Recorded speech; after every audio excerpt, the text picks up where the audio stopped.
Good day, kids. I'm teacher Miguel, and today we're going to have fun while learning about math symbols and their meanings. But first, let me read our objectives for today.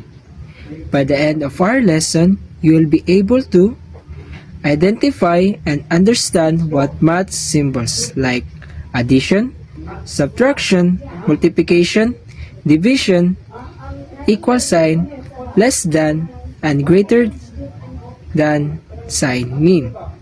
And second, form and solve your own simple number sentence using these symbols. And lastly, show enjoyment and confidence while answering math problems with your classmates. Are you ready? Great! Let's begin. Let's begin with a simple question. If you have 3 apples and your friend gave you 2 more apples, how many apples do you have now? That's right. You have 5 apples. We can write like this. 3 plus 2 is equal to 5 apples. So, the plus sign means we add or put together.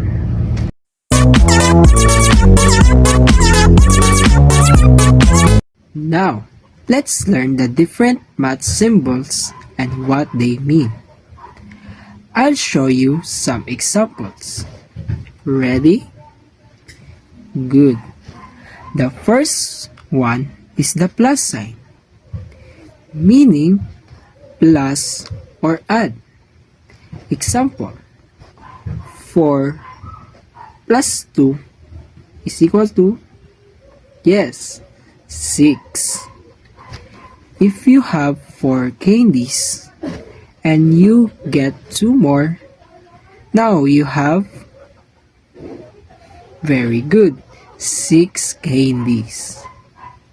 Yay! More candies!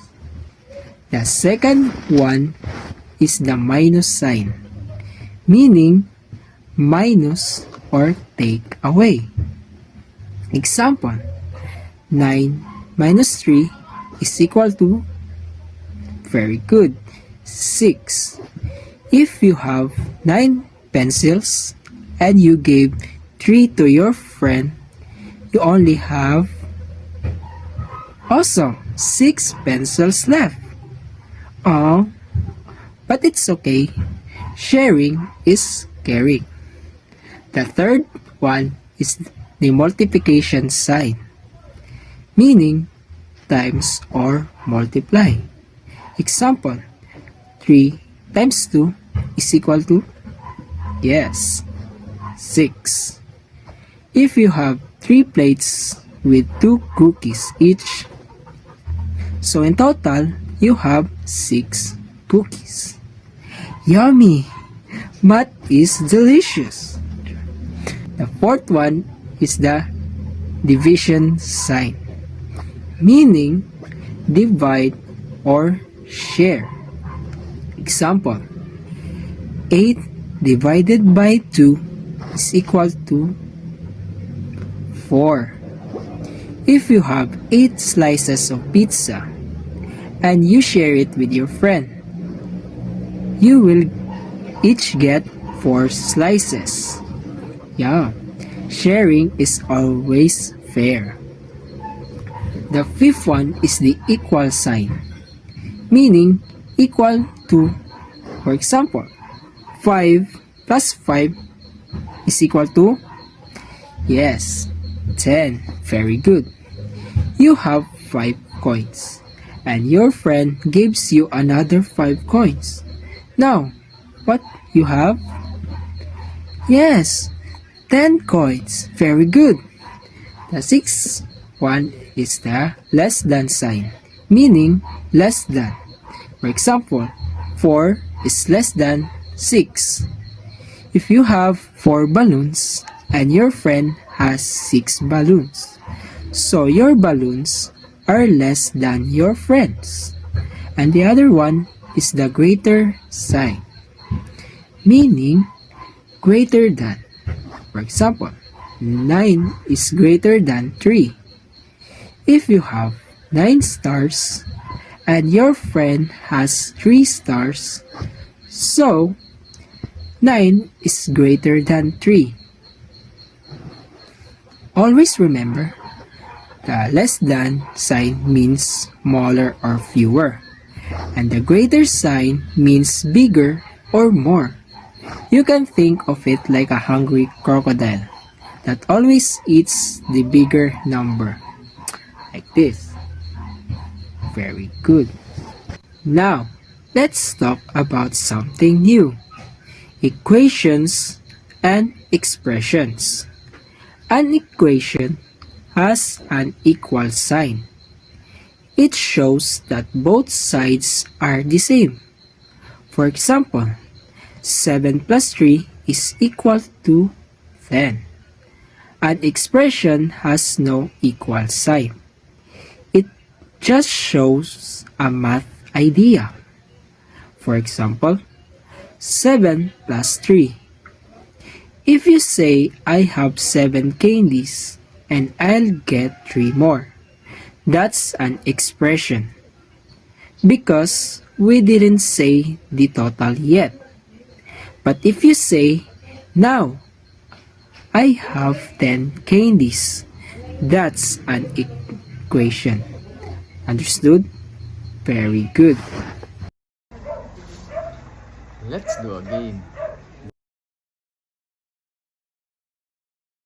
I'll show you a symbol and you tell me its name and meaning. Example. Number 1. What does this sign mean? Okay, very good. It's add or plus sign. Let's go to number 2.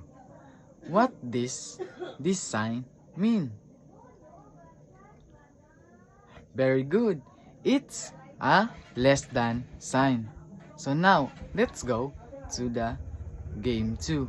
It's called Solve It Fast. So okay, I'll say a number and you guess what is the correct answer. So, number 1. 2 plus 3 is equal to... Very good. It's 5. And let's go to the number 2. 7 minus 4 is equal to... Very good. 7 minus 4 is equal to 3. So now, let's proceed to number 3.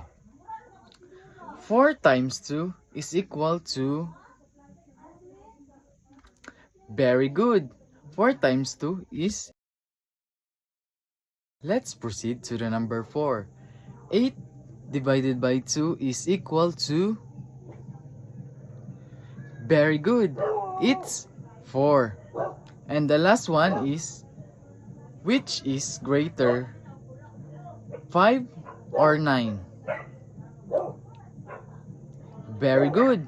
It's 9. So let's give a 3 claps for ourselves because we answer it really well.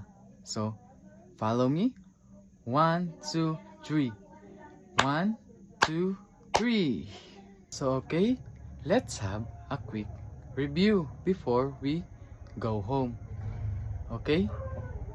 A number sentence uses number and symbols to show a math idea. So okay, did you get it? So next is that we use symbol like plus, minus, times, divide, equals, less than, and greater than. So okay, did you get it?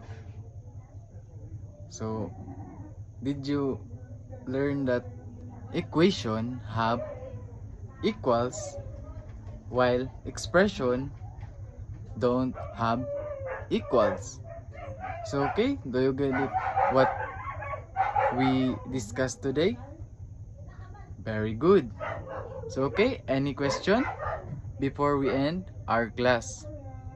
So okay, no question? Goodbye and thank you, everyone.